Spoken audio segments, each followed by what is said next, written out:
દોસ્તો, તમારે જો સ્ટાન્ડર્ડ 12th ગુજરાત બોર્ડની કોમ્પ્યુટર સબ્જેક્ટની એક્ઝામનું ટેન્શન હળવું કરવું હોય તો આ વિડીયો જરૂરથી જોવો જોઈશે. કારણ કે આ વિડીયોની અંદર આપણે 2025નું પેપર સોલ્વ કરવાના છીએ, જેથી તમને ખ્યાલ આવશે કે ફક્ત અને ફક્ત બુક વાંચવાથી કશું જ નહીં થાય, પેપર પણ સોલ્વ કરવા પડશે અને પેપરની અંદર એક એક માર્ક્સનું ઇમ્પોર્ટન્ટ કેટલું હોય છે. તો ચાલો સ્ટાર્ટ કરીએ 2025નું પેપર. આપના કોમ્પ્યુટરના સિલેબસમાં ચેપ્ટર નંબર 10, 11 અને 12 આ વખતે કટ કરવામાં આવેલા છે અને ચેપ્ટર નંબર 13ના પણ અમુક ટોપિક્સ કટ કરવામાં આવ્યા છે. તો ચેપ્ટર નંબર 10, 11 અને 12ના એમસીક્યુઝ આપણે અહીં નહીં કરીએ. તો સૌપ્રથમ ક્વેશ્ચન નંબર 1 થી લઈને ક્વેશ્ચન નંબર 6 સુધીના બધા જ એમસીક્યુ ચેપ્ટર નંબર 12ના છે, તો આપણે કરવાના નથી. બરાબર? તો ચાલો આપણે ક્વેશ્ચન નંબર 7 થી ચાલુ કરીએ. ક્વેશ્ચન નંબર 7 ની અંદર સૌપ્રથમ આપણને આપેલું છે લિનક્સ પદ્ધતિમાં સામાન્ય રીતે એક કરતા વધુ ફાઇલોને એક તાર માળખાની અંદર સંકોચન રહિત ફાઇલમાં ભેગી કર્યા બાદ ખાલી જગ્યા પ્રોગ્રામનો ઉપયોગ કરીને zip માળખાની ફાઇલમાં સંકોચન કરવામાં આવે છે. તો અહીં જવાબ આવશે આપનો gzip d. લિનક્સની અંદર કમાન્ડ આવે છે કોઈ પણ ફાઇલનું સંકોચન કરવું હોય તો તેના માટે gzip કમાન્ડ આપેલો છે. તો અહીં gzip આપણો આન્સર થશે. એના પછી VLC ફાઇલનું આખું નામ શું છે? તો VLC ફાઇલનું આખું નામ વિડિયો લેન ક્લાયન્ટ છે, તો આપનો જવાબ સી આવશે. એના પછી આપણને આપેલું છે આપેલા પૈકી ખાલી જગ્યા નિઃશુલ્ક ટૂલ્સ ફક્ત ઉબુન્ટુ 12.4 અને ત્યાર પછીના વર્ઝનમાં જ ઉપલબ્ધ છે. તો અહીં જવાબ આવશે રેશનલ પ્લાન, પરંતુ રેશનલ પ્લાન આપણા સિલેબસમાં નથી, તો આ ક્વેશ્ચન કરવાની જરૂર નથી. એના પછી નીચે આપેલા પૈકી કયા સોફ્ટવેર નિઃશુલ્ક ડાઉનલોડ કરી શકાય છે પરંતુ તેનો સોર્સ કોડ માલિકીનો છે, તેમાં કોઈ પણ પ્રકારના સુધારા વધારા કરી શકાતા નથી? તો આપણે જવાબ આવશે સ્કાઇપ. સ્કાઇપ એ તમારે વિડીયો કોન્ફરન્સ કરવું હોય તો તેના માટેનું એક સોફ્ટવેર છે. આપને કદાચ આઈડિયા હશે જ કે જે આપણે નિઃશુલ્ક ડાઉનલોડ કરી શકીએ છીએ, પરંતુ તેના સોર્સ કોડમાં કોઈ જાતના મોડિફિકેશન કરી શકતા નથી. એના પછી મોબાઈલ ફોન ઉપર ખાલી જગ્યા સગવડનો ઉપયોગ હોય તો ઉપયોગકર્તાના વિસ્તારનો ખ્યાલ ખૂબ જ ચોકસાઈથી મળે છે. તો આનો જવાબ આ બધાને ખ્યાલ હશે જીપીએસ સિસ્ટમ, કે જે આજકાલ આપણે લોકેશન ટ્રેક કરવા માટે યુઝ કરીએ છીએ. એના પછી જ્યારે બે ક્લાસ વચ્ચે અ કાઇન્ડ ઓફ સંબંધ હોય ત્યારે તેને ખાલી જગ્યાની સ્થિતિ કહેવામાં આવે છે, તો એને ઇનહેરિટન્સની સ્થિતિ કહેવામાં આવે છે. અહીં બીજી એક રિલેશનશિપ આવે છે અ પાર્ટ ઓફ. જો પાર્ટ ઓફ આપેલું હશે તો કમ્પોઝિશન આવશે અને જો અ કાઇન્ડ ઓફ આપેલું હોય તો ઇનહેરિટન્સ આવશે. એના પછી વિવિધ ક્લાસ વચ્ચે ઇનહેરિટન્સના ઉદાહરણ તરીકે પર્સન ક્લાસમાંથી એમ્પ્લોય ક્લાસ મેળવી શકાય અને પછી એમ્પ્લોય ક્લાસમાંથી ટીચર ક્લાસ મેળવી શકાય. આ પ્રકારના ઇનહેરિટન્સને ખાલી જગ્યા કહેવામાં આવે છે. તો આ પ્રકારના ઇનહેરિટન્સને મલ્ટી લેવલ ઇનહેરિટન્સ કહેવામાં આવે છે, કે જ્યાં સૌથી ઉપર કયો ક્લાસ આવશે? તો સૌથી ઉપર પર્સન ક્લાસ આવશે. પર્સનમાંથી એક એમ્પ્લોય નામનો ક્લાસ ડિરાઈવ થશે અને એમ્પ્લોય નામના ક્લાસમાંથી ટીચર ક્લાસ ડિરાઈવ થશે. તો અહીં પર્સન એ ગ્રાન્ડ પેરેન્ટ ક્લાસ છે, એમ્પ્લોય એ પેરેન્ટ ક્લાસ છે અને ટીચર એ ચાઇલ્ડ ક્લાસ છે. તો આને આપણે મલ્ટી લેવલ ઇનહેરિટન્સ કહીશું. એના પછી ખાલી જગ્યાનો ઉપયોગ ઓબ્જેક્ટ આધારિત સોફ્ટવેરની પ્રતિકૃતિ તૈયાર કરવામાં કરી શકાય છે, જે વિનિયોગની રચના તૈયાર કરવામાં મદદરૂપ થાય છે. તો અહીં આપણો જવાબ આવશે સી યુએમએલ, યુનિફાઈડ મોડેલિંગ લેંગ્વેજ. આ એક લેંગ્વેજ છે, પરંતુ પ્રોગ્રામિંગ લેંગ્વેજ નથી, ડિઝાઇનિંગ માટેની લેંગ્વેજ છે. તો અહીં ઓબ્જેક્ટ આધારિત સોફ્ટવેર ડિઝાઇન કરવા માટે જે પણ ડાયાગ્રામ્સ જોઈએ એ બધા જ ડાયાગ્રામ આપને UML માં મળી જશે. એના પછી ક્લાસ ડાયાગ્રામમાં કોઈ પણ ક્લાસને રજૂ કરવા માટેના લંબચોરસ આઇકોનમાં દર્શાવેલ પ્રશ્નાર્થ ચિહ્ન શેનો નિર્દેશ કરે છે? અહીં આપણને ક્લાસની સિન્ટેક્સ આપેલી છે કે જેમાં ક્લાસ, ક્લાસ નેમ અને નીચે બિહેવિયર એટલે મેથડ અથવા ઓપરેશન. તો આ ક્લાસ નેમ અને બિહેવિયરની વચ્ચે શું આવશે? તો કે એની વચ્ચે આવશે એટ્રીબ્યુટ્સ. અહીં મેથડ અને ઓપરેશન તો ના જ આવે કારણ કે તે બિહેવિયરના જ બીજા નામ છે અને રિટર્ન ટાઈપ ફંક્શનની અંદર આવે, ક્લાસમાં ન આવે. બરાબર છે? ચાલો આગળ વધીએ. ડેટા અને મેથડ વડે માહિતીની ગણતરી થાય તે સમયે પ્રોગ્રામના અન્ય ઘટકો વડે ડેટામાં ફેરફાર અથવા દુરુપયોગ સામે સુરક્ષિતતા પૂરું પાડવાને ઇન્કેપ્સ્યુલેશન કહે છે. અહીં સિક્યોરિટીની વાત થાય છે. સિક્યોરિટી જાવાની અંદર કોણ પ્રોવાઈડ કરશે? તો ઇન્કેપ્સ્યુલેશન આપણને સિક્યોરિટી પ્રોવાઈડ કરશે. ચાલો આગળ વધીએ. ખાલી જગ્યા એ એક ઓબ્જેક્ટ આધારિત ખ્યાલ છે જે આંટીઘૂંટી કે ગૂંચને છુપાવે છે અને તે જે કાર્ય કરે છે તે જણાવે છે, પણ કઈ રીતે કરે છે તે જણાવતો નથી. તો અહીંયા શું આવશે? એબ્સ્ટ્રેક્શન. એબ્સ્ટ્રેક્શન જે છે એ આપણાથી જે પણ આંટીઘૂંટી છે એને છુપાવવાનું કામ કરે છે. બરાબર? તો અહીં આપણો જવાબ આવશે એ, એબ્સ્ટ્રેક્શન. એના પછી ઓબ્જેક્ટ આધારિત પરિભાષામાં મેથડ બોલાવવાની ક્રિયાને મેસેજ કહેવામાં આવે છે. તો અહીં આપણો જવાબ શું આવશે? મેસેજ. મેથડ એટલે શું થશે? મેથડ એટલે ફંક્શન, ઓપરેશન, વિધેય, આ બધા એમના સિનોનિમ્સ છે. એના પછી ઓબ્જેક્ટ આધારિત પ્રોગ્રામિંગ એક જ ક્લાસમાં એક કરતા વધારે મેથડ કે જેના નામ સરખા હોય પણ સિગ્નેચરથી અલગ હોય તેને વ્યાખ્યાયિત કરવાની મંજૂરી આપતી લાક્ષણિકતાને શું કહેવામાં આવે છે? Function overloading.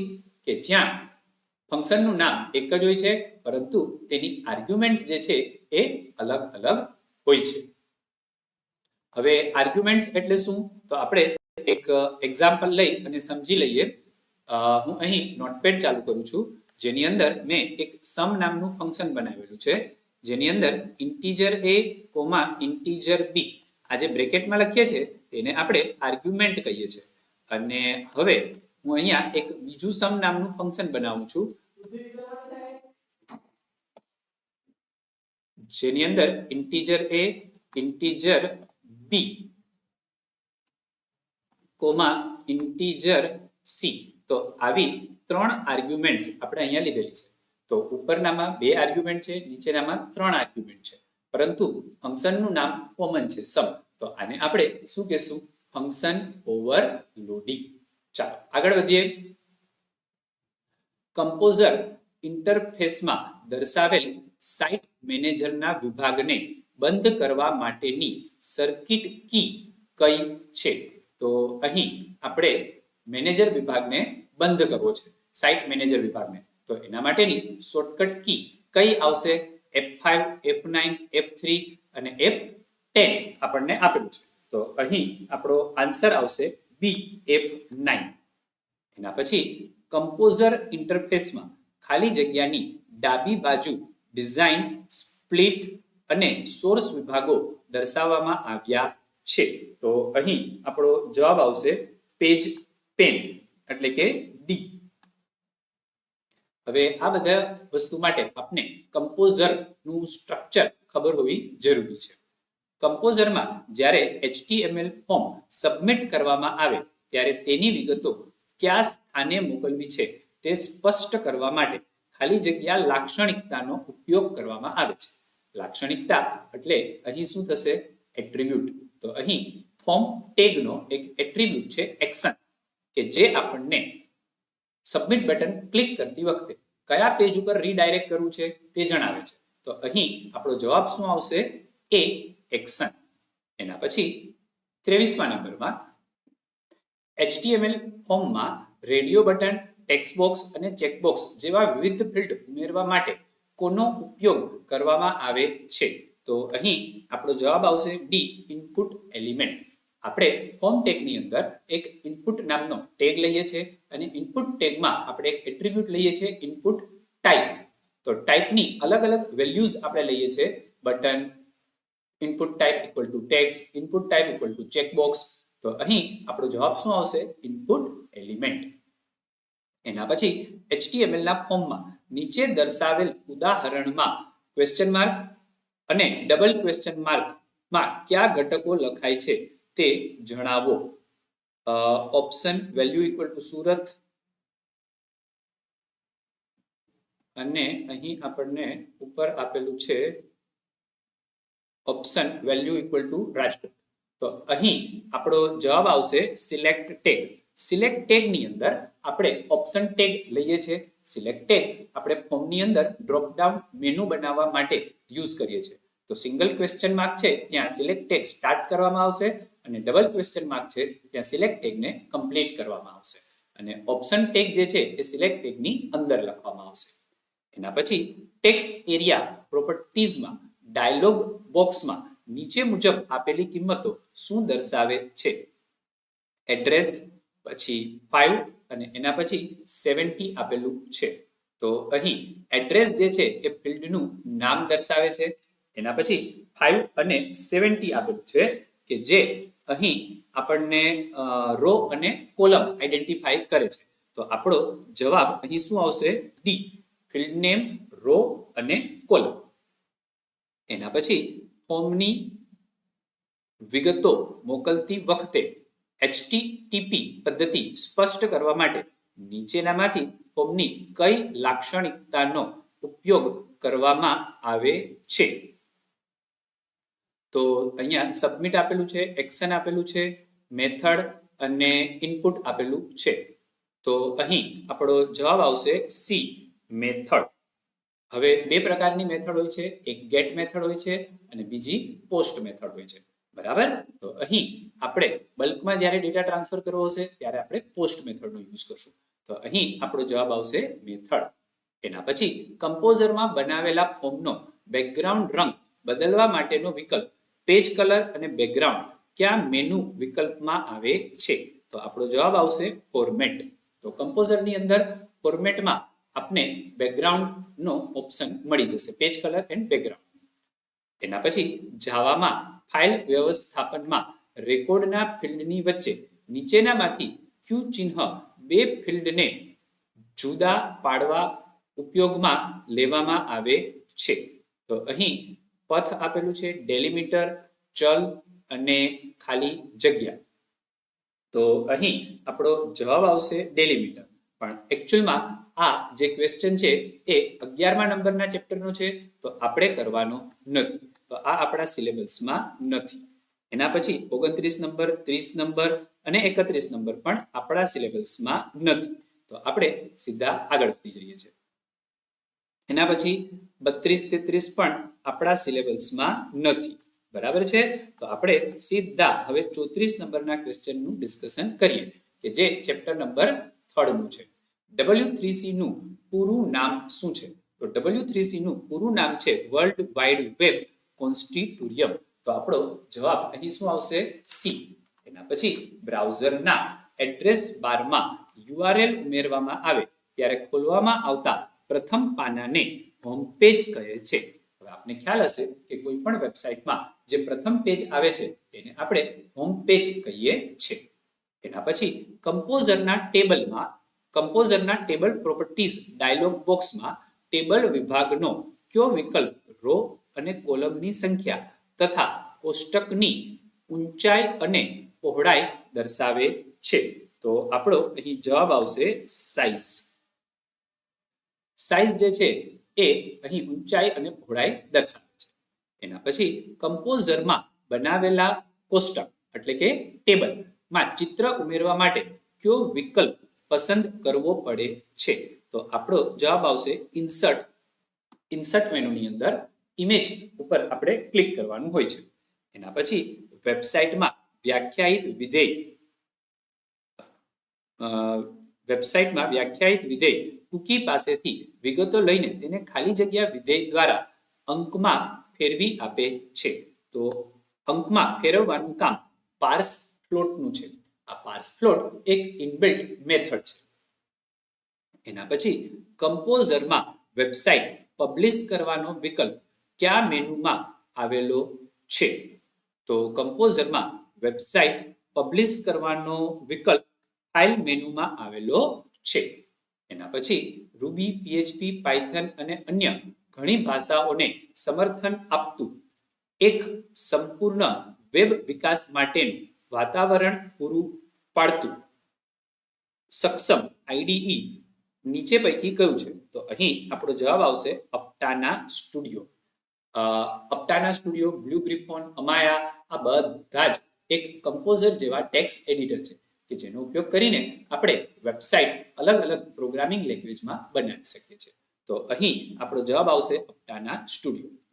પછી ઉપયોગકર્તાના કમ્પ્યુટરમાં સંગ્રહ કરવામાં આવતા ચલને શું કહે છે?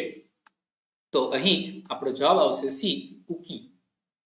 કારણ કે કોમ્પ્યુટરની અંદર આઈડી અને પાસવર્ડને સેવ કરવાના હોય ત્યારે તે આપણે કૂકીઝની અંદર સેવ કરીએ છીએ. તો આપણો જવાબ આવી જશે કૂકી. આગળ વધીએ. જાવાના ડેટા પ્રકારો પૈકી કયા ડેટા પ્રકારમાં પૂર્વ નિર્ધારિત કિંમત ફોલ્સ હોય છે? તો આપણો જવાબ આવશે બુલિયન. બુલિયન પાસે બે વેલ્યુ હોય છે, ટ્રુ અને ફોલ્સ, અને બાય ડિફોલ્ટ બુલિયન ફોલ્સ હોય છે. એના પછી જાવામાં મેમરીમાં સંગ્રહ કરેલા ડેટાના નિર્દેશ કરવા માટે વાપરેલા નામને ખાલી જગ્યા કહે છે. તો આપણે વેરિયેબલ કહીએ છીએ. કોઈ પણ ડેટાને જાવાની અંદર સ્ટોર કરવા માટે આપણે વેરિયેબલનો યુઝ કરીએ છીએ. એના પછી નીચેના પૈકી કયું ચલનું નામ જાવામાં માન્ય છે? એટલે કે વેરિયેબલનું નામ કયું વેલિડ છે? તો આપણે અહીંયા ડોલર પ્રાઇસ જે આપેલું છે એ વેલિડ નામ થશે. બરાબર? ફોર યુ વેલિડ નથી કારણ કે નંબરથી ચાલુ થાય છે. બર્થ ડેટમાં સ્પેસ આપેલી છે જેથી વેલિડ નથી, અને પર્સન્ટેજ ડિસ્કાઉન્ટમાં પર્સન્ટેજ સ્પેશિયલ કેરેક્ટર સૌથી પહેલા લીધેલો છે જેથી તે પણ વેલિડ નથી. એના પછી જાવામાં ખાલી જગ્યા પ્રકારના ચલ હોય છે. એટલે જાવામાં ટોટલ 3 પ્રકારના વેરિયેબલ્સ આવેલા છે. બરાબર? એના પછી હવે આ 3 પ્રકારના કયા કયા વેરિયેબલ્સ છે? તો એક આવશે લોકલ વેરિયેબલ, એના પછી ઇન્સ્ટન્સ વેરિયેબલ અને એના પછી ક્લાસ વેરિયેબલ. તો આવા 3 વેરિયેબલ્સ અહીં અવેલેબલ છે. એના પછી જાવામાં એક લીટી કોમેન્ટની શરૂઆત માટેનું ચિહ્ન કયું છે? તો 2 સ્લેશ આવશે એટલે આપણો જવાબ એ આવશે. આ જે કમેન્ટ હોય છે એ ક્યારેય પ્રોગ્રામમાં રન થતું નથી, એ ખાલી પ્રોગ્રામરના નોલેજ માટે હોય છે. એના પછી જાવામાં લિટરલ પૈકી કયા લિટરલને અવતરણ વિના ટાઈપ કરવામાં આવે છે અને તે ચલ નથી પણ કિંમત છે? તો અહીં શું આવશે? બુલિયન. બરાબર? આપણે હમણાં જ વાત થઈ કે બુલિયન જે છે એ ટ્રુ અને ફોલ્સને સ્ટોર કરે છે અને એ કોઈ વેરિયેબલ નથી. એના પછી જ્યારે જાવામાં x = 6 અને y = -4 હોય ત્યારે x મોડ્યુલસ y નું પરિણામ ખાલી જગ્યા મળે છે. હવે મોડ્યુલસ જે છે એ હંમેશા શું આપે છે? આપણને રિમાઇન્ડર એટલે કે શેષ આપે છે. તો અહીં આપણે ડિવાઈડ કરીશું તો શેષ શું મળશે? તો આપણને શેષ જે છે એ 2 મળશે. તો આપણો જવાબ શું આવશે? 2. પછી જાવામાં શરતી પ્રક્રિયક ત્રિપદી પ્રક્રિયક છે જેમાં 3 સંકાર્ય હોય છે તે માટેનું ચિહ્ન ખાલી જગ્યા છે. એટલે કે કંડિશનલ ઓપરેટરની અહીં વાત કરવામાં આવી રહી છે. કંડિશનલ ઓપરેટરનું બીજું નામ ટર્નરી અથવા તો ત્રિપદી પ્રક્રિયક છે કે જેની અંદર ક્વેશ્ચન માર્ક અને કોલન આવા 2 ઓપરેટર આપણે યુઝ કરીએ છીએ. એના પછી નીચેના પૈકી કયા ઓપરેટરની રાઈટ ટુ લેફ્ટ પ્રમાણે એસોસિએટિવિટી હોય છે? તો અહીં રિલેશનલ ઓપરેટર, યુનરી ઓપરેટર્સ આપેલું છે. તો યુનરી ઓપરેશનની અંદર રાઈટ ટુ લેફ્ટ પ્રમાણે એસોસિએટિવિટી હોય છે કારણ કે તેમાં વધારે પડતા આપણે પ્લસ, માઇનસ, ડિવિઝન આ બધા ઓપરેટર્સનો યુઝ કરીએ છીએ. એના પછી for expression 1, expression 2, expression 3 statement. હવે અહીં ફોર આપેલું છે એનો મતલબ કે અહીં આપણે લૂપ જોઈએ છે. ફોર લૂપને 3 પાર્ટમાં ડિવાઈડ કરવામાં આવે છે. એમાં પહેલો પાર્ટ જે છે એ ઇનિશિયલાઇઝેશન, બીજો પાર્ટ કન્ડિશન અને ત્રીજો પાર્ટ ઇન્ક્રીમેન્ટ ડિક્રીમેન્ટનો હોય છે. હવે આપણને શું કહ્યું છે અહીં કે ઉપરોક્ત દર્શાવેલ જાવાના ફોર લૂપિંગની સિન્ટેક્સમાં ઇટરેટર ખાલી જગ્યા છે. તો અહીં ઇટરેટર આપણે કેને કહીશું? એક્સપ્રેશન 3. બરાબર? તો આપણો જવાબ શું આવશે? બી, એક્સપ્રેશન 3. ચાલો આગળ વધીએ. એના પછી નીચે આપેલ પૈકી CSS ની વાક્ય રચના કઈ છે? હવે આ ચેપ્ટર નંબર 2 નો ક્વેશ્ચન છે કે જેમાં આપણને વાક્ય રચના પૂછી છે CSS માટેની. તો કયું આવશે? સી, સિલેક્ટર, કર્લી બ્રેકેટની અંદર પ્રોપર્ટી, પછી કોલન અને વેલ્યુ, અને કર્લી બ્રેકેટને કમ્પ્લીટ કરવાનું. એના પછી જેના પર શૈલી લાગુ પાડવાની છે તેવા HTML ના ઘટકને શું કહે છે? હવે અહીં શૈલી લાગુ પાડવાની છે એટલે આપણે શું કરવાનું છે? CSS અપ્લાય કરવાનું છે. હવે CSS કોના ઉપર અપ્લાય થાય? તો કે CSS સિલેક્ટર પર અપ્લાય થાય. ઉપર આપણે સિન્ટેક્સ હજી જોઈને જ આવીએ છીએ કે જ્યાં સિલેક્ટર લખેલું છે એટલે શું? તો કે આપણા HTML નો ટેગ P છે, H1 છે કે જેની ઉપર આપણે પ્રોપર્ટીઝની વેલ્યુ ચેન્જ કરવાની છે. એના પછી નીચેનામાંથી કઈ નિશાની દ્વારા જાવાસ્ક્રિપ્ટ બ્લોકની શરૂઆત અને અંત દર્શાવવામાં આવે છે? તો કર્લી બ્રેકેટ દ્વારા આપણે કોઈ પણ જાવાસ્ક્રિપ્ટનો બ્લોક સ્ટાર્ટ કરીએ છીએ અને કમ્પ્લીટ કરીએ છીએ. બરાબર? તો આપણો જવાબ આવશે સી. જાવાસ્ક્રિપ્ટમાં નિશ્ચિત કાર્ય કરવા માટે પુનઃ ઉપયોગમાં લઈ શકાય તે પ્રકારના ઘટકને ફંક્શન કહે છે. ફંક્શન જે છે એને તમે મલ્ટિપલ ટાઈમ કોલ કરી શકો છો. બરાબર? એટલે આપણો જવાબ આવશે ડી, ફંક્શન. એના પછી બ્રાઉઝર ઓબ્જેક્ટ મોડેલમાં સૌથી ઉપરના સ્તરે રહેલ ઓબ્જેક્ટને વિન્ડોઝ કહેવામાં આવે છે. અહીં બે ટાઈપના મોડેલ આવે છે. એક આવે છે બોમ્બ મોડેલ અને બીજું આવે છે ડોમ મોડેલ. હવે અહીં આપણી સાથે બોમ્બ મોડેલની વાત કરવામાં આવેલી છે. બોમ્બ એટલે browser object model. Browser object મોડેલમાં સૌથી ટોપ પર વિન્ડોઝ આવે છે અને એ પછી નીચે અલગ અલગ એલિમેન્ટ્સ આવશે. જાવાસ્ક્રિપ્ટમાં વિગતોનો સંગ્રહ કરવા માટેના સંગ્રાહકને શું કહે છે? તો અહીંયા સંગ્રહ કરવા માટે આપણે વેરિયેબલનો યુઝ કરીએ છીએ. હવે જાવા હોય કે જાવાસ્ક્રિપ્ટ હોય બંનેની અંદર કોઈ પણ વેલ્યુને સ્ટોર કરવી હોય તો આપણને જરૂર પડશે વેરિયેબલ. બરાબર? ચાલો આગળ વધીએ.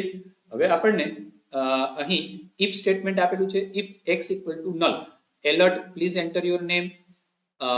હવે અહીં શું કહે છે? ઉપરના જાવાસ્ક્રિપ્ટ કોડમાં એલર્ટ શું છે? તો આ એલર્ટ જે છે એ એક ઇનબિલ્ટ ફંક્શન છે. તો જુઓ અહીં આપેલું છે એ બિલ્ટ ઇન ફંક્શન. આ કેમ ઇનબિલ્ટ ફંક્શન છે? કારણ કે જાવાસ્ક્રિપ્ટે પોતે આપેલું છે, આપણે બનાવેલું નથી, જેથી આને ઇનબિલ્ટ ફંક્શન કહેવામાં આવે છે. એના પછી જાવાસ્ક્રિપ્ટમાં કોડને ખાલી જગ્યા ટેગમાં ઉમેરવામાં આવે તે વધુ ઈચ્છનીય છે. તો જાવાસ્ક્રિપ્ટનો કોડ આપણે હેડ ટેગની અંદર લખીએ છીએ. તો આપણો જવાબ શું આવશે? સી, હેડ ટેગ. એના પછી કમ્પોઝર પૂર્વ નિર્ધારિત રીતે CSS નો ઉપયોગ કરે છે તેની ખાતરી કરવા ખાલી જગ્યા વિકલ્પ પસંદ કરવો પડે છે. તો અહીં આપણને મેનુ ખ્યાલ હોવા જોઈએ કે મેનુની અંદર કયું ઓપ્શન્સ આવેલું છે. તો અહીં આપણો જવાબ આવશે ટૂલ્સ, જેની અંદર પ્રેફરન્સીસ. બરાબર? ઓકે. એના પછી વેબસાઇટના આલેખનમાં સુધારો કરવા તથા ફોર્મની યથાર્થતા ચકાસવા માટે વેબ પેજમાં ખાલી જગ્યાનો ઉપયોગ કરવામાં આવે છે. હવે આપણને બધાને ખ્યાલ છે કે જાવાસ્ક્રિપ્ટનો ઉપયોગ ફોર્મના વેલિડેશન્સ માટે થાય છે. એટલે અહીં આપણને ફોર્મની યથાર્થતા જો ચકાસવી હોય તો આપણે જાવાસ્ક્રિપ્ટનો ઉપયોગ કરીશું. બરાબર? તો આપણો જવાબ આવી જશે એ, જાવાસ્ક્રિપ્ટ. એના પછી ખાલી જગ્યા દ્વારા ઉત્પાદનનું વેચાણ એ વિશ્વભરમાં સૌથી ઝડપી પ્રગતિ કરી રહેલ વેપારની પદ્ધતિ છે. તો આપણે બધાને ખ્યાલ છે કે વેબસાઇટનો યુઝ કરીને આપણે આજકાલ ફટાફટ આપણી પ્રોડક્ટ ઓનલાઈન સેલ કરીએ છીએ. તો આપણો જવાબ આવશે વેબસાઇટ. નીચેનામાંથી કઈ વિશેષતા પરંપરાગત વ્યવસાયની છે? તો અહીં આપણને અલગ અલગ ફીચર્સ આપેલા છે કે જેમાં પરંપરાગત એટલે આપણે જે લોકલ બિઝનેસ કરીએ છીએ તેની વાત કરે છે. તો તેમાં નિશ્ચિત સમયગાળા માટે અથવા તો વ્યવસાયના કલાકોમાં પ્રક્રિયા કરવામાં આવે છે. તો આપણો જવાબ શું આવશે? એ. ચાલો એના પછી ઉત્પાદન કે સેવા પૂરી પાડતા વ્યવસાયિકો કે સંસ્થાઓ ઇન્ટરનેટની વેબસાઇટ ઉપર કઈ વ્યવસાયિક પ્રતિકૃતિને ઉપયોગ કરે છે? તો અહીં આપણે B2C આવશે. કોઈ પણ બિઝનેસ જો કન્ઝ્યુમરને એટલે કે કસ્ટમરને, ગ્રાહકને જો માલ વેચે તો એ પ્રતિકૃતિને આપણે શું કહેશું? B2C. બરાબર. ચાલો આગળ વધીએ. નીચેનામાંથી કયું ઉદાહરણ C2C પ્રતિકૃતિનું છે? C2C એટલે કે કસ્ટમર ટુ કસ્ટમર, કે જ્યાં આપણે સેકન્ડ હેન્ડ વસ્તુઓ વધારે વેચીએ છીએ. તો આના માટે હરાજી માટેની વેબસાઇટ જે છે એ બેસ્ટ ઓપ્શન છે. તો ડી જવાબ આવશે આપણો. આગળ વધીએ. નીચેનામાંથી કઈ ઈ કોમર્સ પ્રતિકૃતિ દ્વારા એક સરકારી એજન્સી સંસ્થા કે વિભાગ અન્ય સરકારી એજન્સી સંસ્થા કે વિભાગ સાથે વાણિજ્ય રહિત સંદેશા વ્યવહાર કરે છે? અહીં બે ગવર્મેન્ટ ડિપાર્ટમેન્ટ એકબીજા સાથે ટ્રાન્ઝેક્શન કરે છે. જો બે ગવર્મેન્ટ ડિપાર્ટમેન્ટ ટ્રાન્ઝેક્શન કરતા હોય એકબીજા સાથે, તો એને આપણે શું કહેશું? G2G, એટલે ગવર્મેન્ટ ટુ ગવર્મેન્ટ. એના પછી કઈ વ્યવસાયી પ્રતિકૃતિનો હેતુ સ્વતંત્ર નાગરિકને સારી અને અસરકારક સેવાઓ પૂરી પાડવાનો છે? તો અહીં આપણો જવાબ આવશે G2C, એટલે ગવર્મેન્ટ ટુ કન્ઝ્યુમર અથવા તો ગવર્મેન્ટ ટુ સિટીઝન. નાગરિકને સારામાં સારી ફેસિલિટીઝ મળે છે એવું ક્યારથી ખ્યાલ આવશે? તો ગવર્મેન્ટ વેબસાઇટ ઉપર આ બધી જ વસ્તુઓનું વિસ્તૃત માર્ગદર્શન આપશે. ભારતીય રેલવેની વેબસાઇટ ઉપર ટિકિટની નોંધણી થઈ ગયા બાદ તેની ઈ કોપી ગ્રાહકને તેના ખાલી જગ્યા પર તેના મોબાઈલ SMS દ્વારા મોકલવામાં આવે છે.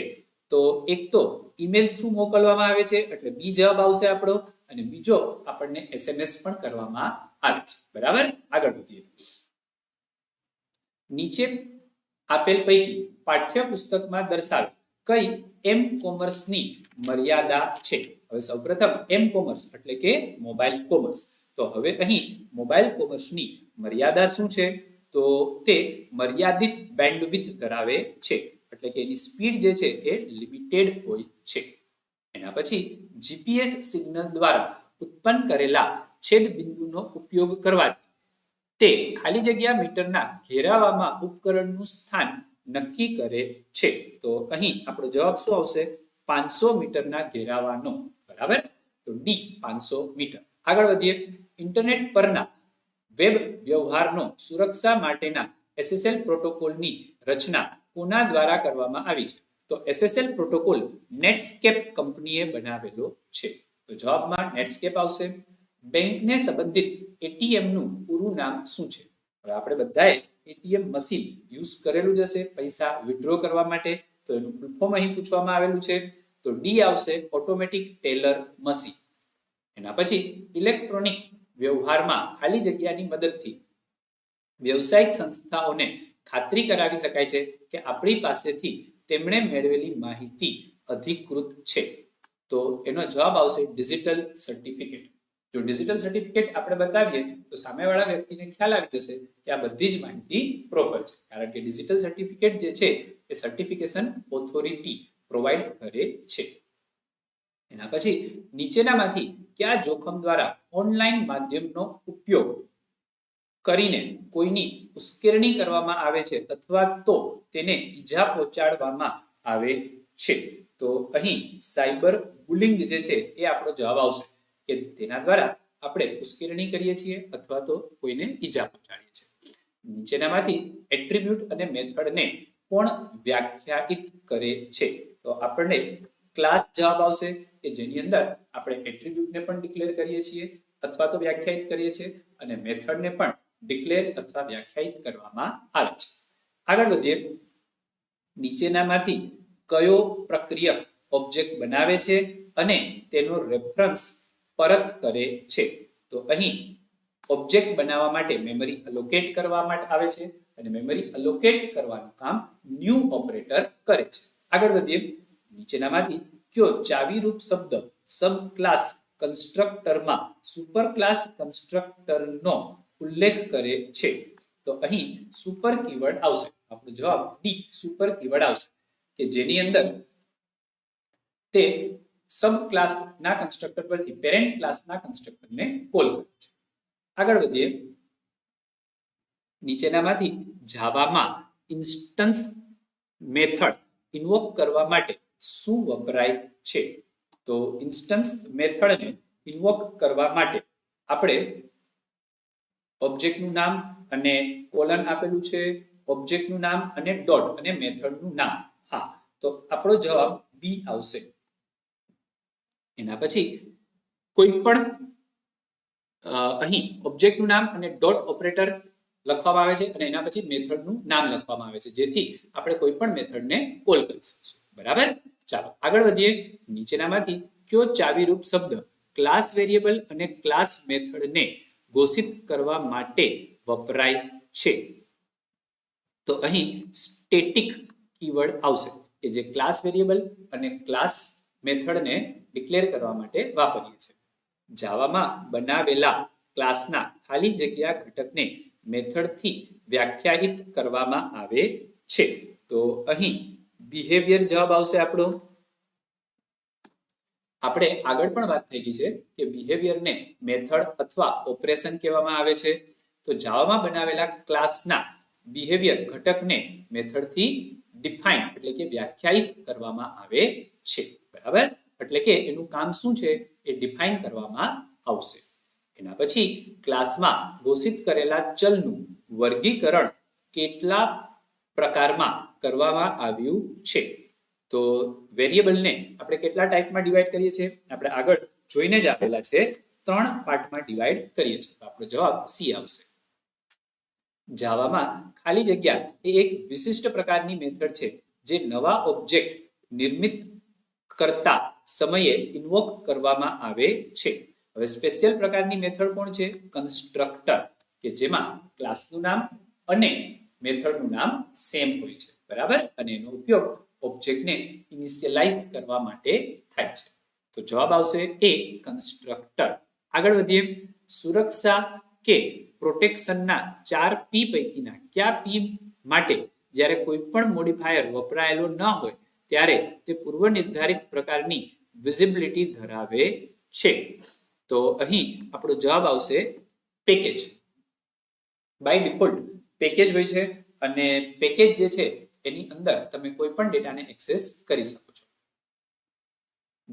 OOP એટલે કે ઉપ્સ, ઓબ્જેક્ટ ઓરિએન્ટેડ પ્રોગ્રામિંગ લેંગ્વેજ ભાષામાં ખાલી જગ્યા આપણને હયાત ક્લાસને વિસ્તૃત કરીને વધારાના સામર્થ્ય સાથેનો નવો ક્લાસ બનાવવાની સગવડ આપે છે. તો કોણ આવશે અહીં? ઇનહેરિટન્સ, કે જે પેરેન્ટમાંથી ચાઇલ્ડ ક્લાસ બનાવવાની આપણને ફેસિલિટી પ્રોવાઈડ કરે છે. આગળ વધીએ. જાવામાં 2D એરે ઘોષિત કરવા માટેની વાક્ય રચના ઇન્ટીજર માર્ક્સ અને પછી 2 સ્ક્વેર બ્રેકેટ આપેલા છે કે જે 2D એરેને ડિક્લેર કરે છે. એમાં પહેલો કૌંસ શેનો નિર્દેશ કરે છે? હવે અહીં 2 બ્રેકેટ આપેલા છે, તો એમાં પહેલો બ્રેકેટ જે છે એ રો ને આઈડેન્ટિફાય કરે છે અને બીજો બ્રેકેટ કોલમને આઈડેન્ટિફાય કરે છે. ચાલો આગળ વધીએ. સ્ટ્રિંગ ક્લાસમાં ઓબ્જેક્ટના લેન્થ શું નિર્દેશ કરે છે? તો ઓબ્જેક્ટમાં લેન્થ જે છે એ એક મેથડ છે. તો કોને નિર્દેશ કરે છે? એ મેથડને નિર્દેશ કરે છે. બરાબર છે. ચાલો તો આપણે આગળ વધીએ. એરે ઇન્ડેક્સની કિંમત ખાલી જગ્યાથી શરૂ થાય છે. હવે એરે ઇન્ડેક્સની કિંમત હંમેશા 0 એટલે કે 0 થી સ્ટાર્ટ થાય છે. તો આપણો જવાબ ડી આવશે. આગળ વધીએ. આપેલી કિંમત વાળો ઘટક એરેમાં શોધવા માટે એરે ક્લાસમાં ખાલી જગ્યા મેથડ ઉપલબ્ધ છે. તો એરે ક્લાસમાં બાઇનરી સર્ચની મેથડ ઉપલબ્ધ છે. બરાબર, સર્ચ કરવા માટે. તો આપણો જવાબ આવશે ડી. એના પછી રો અને કોલમ વડે બનેલી કોષ્ટક જેવી 2D ડેટા સંરચનાને રજૂ કરવા માટે એરેમાં ખાલી જગ્યા વપરાય છે. તો એરેની અંદર 2D ને રિપ્રેઝન્ટ કરવા માટે આપણે મેટ્રિક્સનો યુઝ કરીએ છીએ.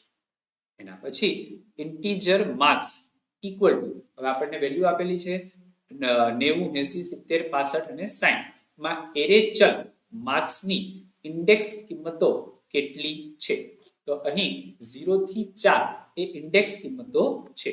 એટલે કે આ 90 છે એ 0 માં આવશે, 80 1 માં, 70 2 માં, 65 3 માં અને 60 4 નંબર પર આવશે. એના પછી સ્ટ્રિંગનો સંગ્રહ કરી શકે તેવા ચલ વાપરવા માટે જાવામાં ખાલી જગ્યા પ્રકારની સ્ટ્રિંગ આપેલી છે. તો જાવામાં 2 પ્રકારની સ્ટ્રિંગ આપેલી છે. ચાલો આગળ વધીએ. જાવામાં સ્ટ્રિંગ ક્લાસમાં કોઈ પણ સ્ટ્રિંગના અક્ષરોને સ્મોલ કરવા માટે કઈ મેથડ વપરાય છે? તો આપણે શું કરવું છે? અહીં લોઅર કેસમાં કન્વર્ટ કરવું છે. તો લોઅર કેસ માટે આપણને અહીં લોઅર કેસ મેથડ આપેલી જ છે. આપણો જવાબ આવશે ડી. એના પછી જાવા લાઇબ્રેરીમાં ખાલી જગ્યા નામના પેકેજમાં ડેટ ક્લાસ આપવામાં આવ્યો છે. તો ડેટ ક્લાસ જાવા ડોટ યુટિલ પેકેજમાં આવેલો છે, જે આપને યાદ રાખવું પડશે. એના પછી જાવામાં કેલેન્ડર ક્લાસમાં મહિનાના દિવસને અચલ સ્વરૂપમાં જોવા માટે કયા અચળનો ઉપયોગ કરવો પડે છે? તો અહીં આપણને ડેટ, મંથ, ડે અને ડે ઓફ યર આપેલું છે. તો આપણો અહીં જવાબ શું આવશે? ડેટ. આગળ વધીએ. એના પછી 95 નંબરથી 10મા નંબરનું ચેપ્ટર છે કે જે આપણા સિલેબસમાં નથી. તો 95 થી લઈને 100 નંબર સુધીના MCQ આપણે કરવાના નથી, કારણ કે આપણા સિલેબસમાં નથી. તો અહીં આપણું 2025 નું પેપર કમ્પ્લીટ થાય છે. આપને પરફેક્ટલી ખ્યાલ આવી ગયો હશે. જો કોઈ પણ ડાઉટ હોય તો તમે મને કમેન્ટ સેક્શનમાં લખી શકો છો. અને જો તમને વિડીયો સારો લાગ્યો હોય તો તમે એને શેર અને લાઈક કરી દેજો. અને જો ચેનલ પર નવા હો તો તમે સબસ્ક્રાઇબ પણ કરી દેજો. Thank you.